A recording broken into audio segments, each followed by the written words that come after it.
Hi friends, welcome back to tech railway. దేశం మొత్తం మీద 1300 రైల్వే స్టేషన్లని అమృత్ భారత్ స్కీమ్ కింద అభివృద్ధి చేయాలని కేంద్ర ప్రభుత్వం నిర్ణయం తీసుకోవడం జరిగింది.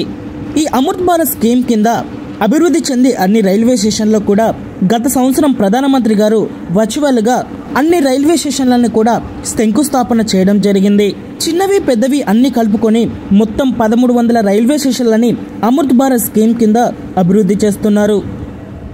అందులో భాగంగా ప్రస్తుతం 103 రైల్వే స్టేషన్లు అనేవి ప్రజలకి అమృత్ భారత్ స్కీమ్ కింద అభివృద్ధి చెంది పూర్తి స్థాయిలో ప్రజలకి అందుబాటులోకి వచ్చాయి.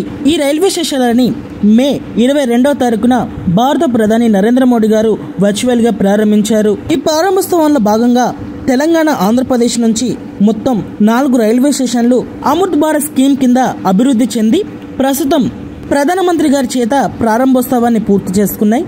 ఈ రైల్వే స్టేషన్ వచ్చేసి ఆంధ్రప్రదేశ్ రాష్ట్రంలో ఒక రైల్వే స్టేషన్ ప్రస్తుతం అందుబాటులోకి వచ్చింది. ఇదే సుళ్లూరుపేట రైల్వే స్టేషన్. ఆంధ్రప్రదేశ్లో ఈ రైల్వే స్టేషన్ 22వ తారీఖున పూర్తి స్థాయిలో ప్రజలకి అందుబాటులోకి వచ్చింది. ఈ రైల్వే స్టేషన్ యొక్క ముఖ చిత్రం అనేది పూర్తిగా మారింది. ఈ రైల్వే స్టేషన్లో లిఫ్ట్లు, ఎక్స్లేటర్లతోటి ప్రజలకి సేవలు అందించడానికి సిద్ధమైంది. ఇంకా తెలంగాణ విషయానికి వస్తే తెలంగాణ నుండి 3 రైల్వే స్టేషన్లు అమృత్ భారత్ స్కీమ్ కింద అభివృద్ధి చెంది ప్రస్తుతం ప్రారంభోత్సవాన్ని పూర్తి చేసుకున్నాయి. ఈ రైల్వే స్టేషన్లో వచ్చేసి ఒకటి Warangal railway station. Warangal railway స్టేషన్ని వివిధ స్కీమ్ కింద అభివృద్ధి చేసి అమృత్ భారత్ స్కీమ్ కింద ఈ రైల్వే స్టేషన్ని పూర్తి స్థాయిలో అందుబాటులోకి తీసుకువచ్చారు. ఈ రైల్వే స్టేషన్ 22వ తారీఖున ప్రజలకి పూర్తి స్థాయిలో అందుబాటులోకి వచ్చింది. అలాగే మరొక రైల్వే స్టేషన్ వచ్చేసి కరీంనగర్ రైల్వే స్టేషన్. తెలంగాణలో అత్యంత కీలకమైన రైల్వే స్టేషన్గా చెప్పుకోవచ్చు.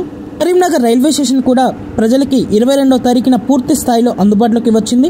ఈ రైల్వే స్టేషన్ యొక్క ముఖ చిత్రం అలాగే రైల్వే స్టేషన్ అనేది పూర్తి స్థాయిలో అభివృద్ధి చెందింది. భవిష్యత్తు అభివృద్ధిని దృష్టిలో ఉంచుకొని ఈ రైల్వే స్టేషన్ని అభివృద్ధి చేశారు. అలాగే మరొక రైల్వే స్టేషన్ వచ్చేసి బేగంపేట రైల్వే స్టేషన్. విమానాశ్రయాన్ని తలదన్నే విధంగా ఈ రైల్వే స్టేషన్ని అభివృద్ధి చేయడం జరిగింది. బేగంపేట రైల్వే స్టేషన్ అనేది ఈ నెల 22వ తారీఖున పూర్తి స్థాయిలో ప్రజలకి అందుబాటులోకి వచ్చింది. ఈ 4 రైల్వే స్టేషన్లని కూడా ప్రధానమంత్రి గారు వర్చువల్గా ప్రారంభించారు. 2 తెలుగు రాష్ట్రాల ప్రజలకి మరికొన్ని రోజుల్లోనే మిగిలిన రైల్వే స్టేషన్లు కూడా పూర్తి స్థాయిలో అందుబాటులోకి వస్తాయి.